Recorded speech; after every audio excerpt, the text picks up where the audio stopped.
thanks for coming in Hi, today. how you doing? I'm fine. My name's Bethany. I'll be working with you today. Hello, my name is Joan. It's nice to meet you. I'm going to be your social worker for this case today. Now, before we can begin, we just need to go over a few things, okay? Okay.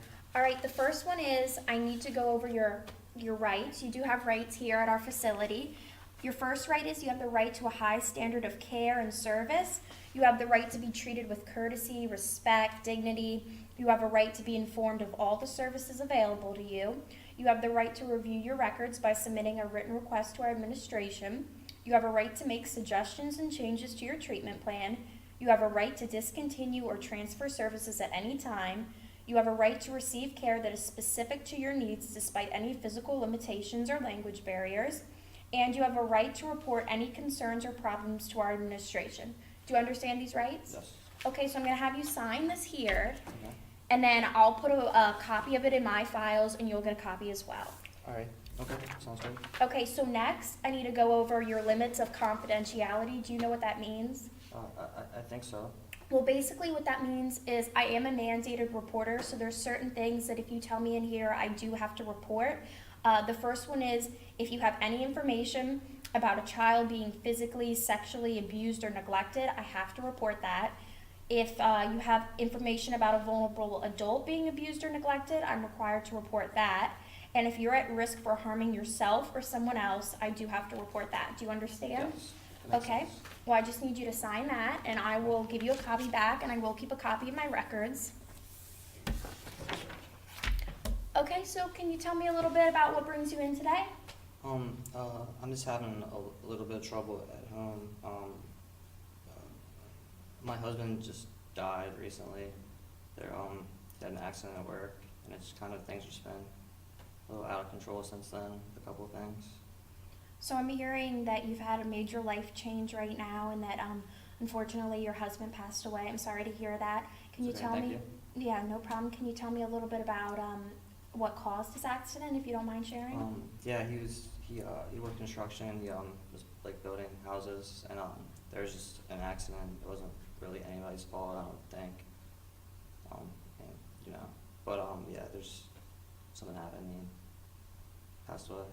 Well, okay, and can you tell me how have you been handling things since his passing? You know, it still just doesn't really feel real yet, but things just been tough, like with like bills, and we have kids, and you know, just working them through it, yeah, what's going on there, and just dealing with all the stuff that's left over. He didn't really have any life insurance or anything, so Okay, so if I'm hearing you correctly, you're feeling a bit overwhelmed just due to some financial hardships. Is that right? yes. So what have you been doing right now to kind of pick up the slack since your husband passed away, as far as financially speaking? Um, yeah, I'm working some extra shifts at work. I'm a waitress, but you know, it's not really enough. I don't really know what I'm gonna do. I mean, my family helps out a little bit, but like his family too. But you know, I don't really know.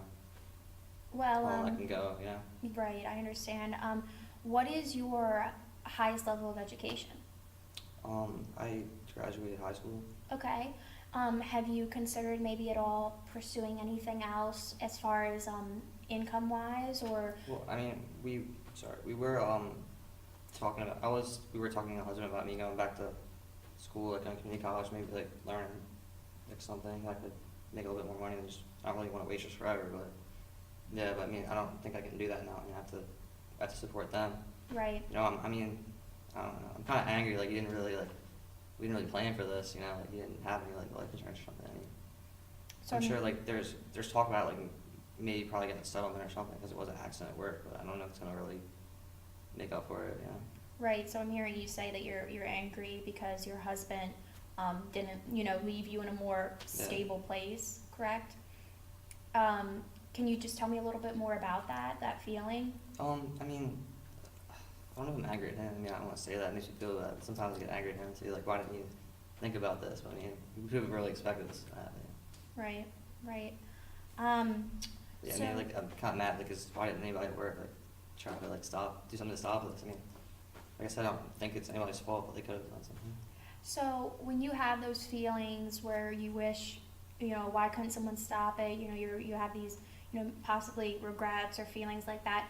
What do you do for yourself to get yourself out of that mindset? Because I imagine with your children that you have to be, positive, you have to be, carrying on. So what do you do for yourself to, do you have anything relaxing or coping mechanisms or anything? Yeah, I go to church. Okay. I sing in the choir, but I don't know, I really just really focus on trying to make money, and so really all I do is work, and then got to handle them, they're in school, it's tough. Well, you say your kids are in school, so how have they been adjusting since your husband's passing? They've been acting up, they really don't want to listen to what I say. I don't know if he was kind of was the disciplinarian, and now he's not here, so they're kind of just running wild.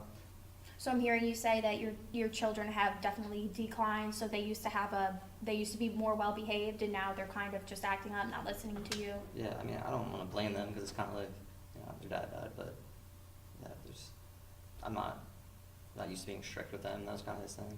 Right. Is there anybody?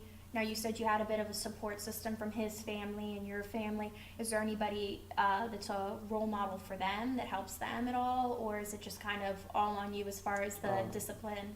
They have some uncles, like on my side, my brothers, but maybe they could be in their life more. They weren't really before. They didn't really get along with my husband.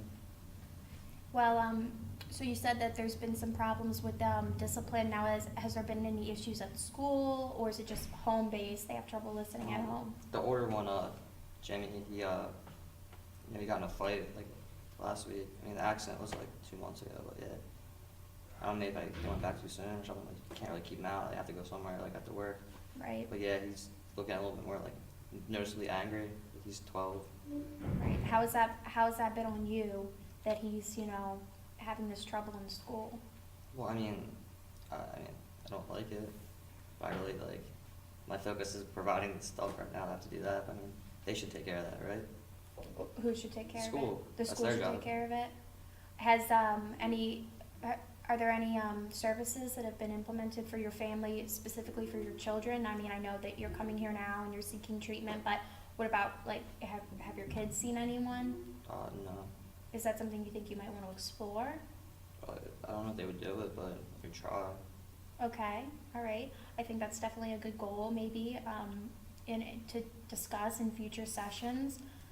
Can you tell me, how have you been feeling overall, let's just say in the last week? I know you're stressed about finances, but what's your mental state been? How have you been feeling, mentally, emotionally, just with all of it? Just real tired, stressed out. Yeah. You try to put on a brave face, but I don't really know. Sometimes it's too much. Right, so it's too much, and you feel that, do you feel you can't reach out, to other people, or what do you think? I try to talk to people at church, talk to the pastor, and it helps a little bit. Can you tell me more about that? How it works at church? What do you mean? When you go to church, you said it's helping you. When you're at church, finding, is it comfort? Is it just support? What are you getting? I guess I get some comfort that maybe it's in a better place. Okay. Is it possible for you to reach out to members of your church community for help with your with just some spiritual guidance? Maybe, yeah. I'm sure I could. Okay. Last time I got a little bit more involved. Okay. Well, I think that we've discussed some really good topics today. I know you have a lot going on, and it seems like you're feeling, correct me if I'm wrong, but just very burdened with this new unexpected tragedy, and that it's leaving you kind of anxious and angry. Is that right? Mm-hmm. Now, I think that it would really be beneficial for you to come back. Is that something that you would consider doing? Yeah, yes. Yeah, you'd like to come back. I felt like, this has been a really good starting point for us. Did you feel like you got something out of the session, maybe? I think we talked about some good ideas about, getting more involved with people at church, or especially having my kids maybe come see somebody. Right. I think that we should definitely do weekly sessions if you would be open to that. I think that for this following week, I know you really have to focus on working and everything, and I understand that, but I think that it would be good to possibly reach out to some of your family members that are actively involved in yours and your child's lives, and just see if maybe they can help take some of the stress off of you. Even if it's not financial, maybe it's just you going and getting a cup of coffee with one of your friends, just having some time for yourself to decompress from like a stressful day. Okay. Do you think that's something you can try and do? Yeah, yes. Okay, well, I think that would be really good. Can you meet again next Thursday? Yes. Okay, so why don't we say next Thursday at 4, and in the meantime, you just try what I've suggested, and we'll just see where we go from there. Okay. Okay, well, I really appreciate you coming out. It was Thank you. great to meet you.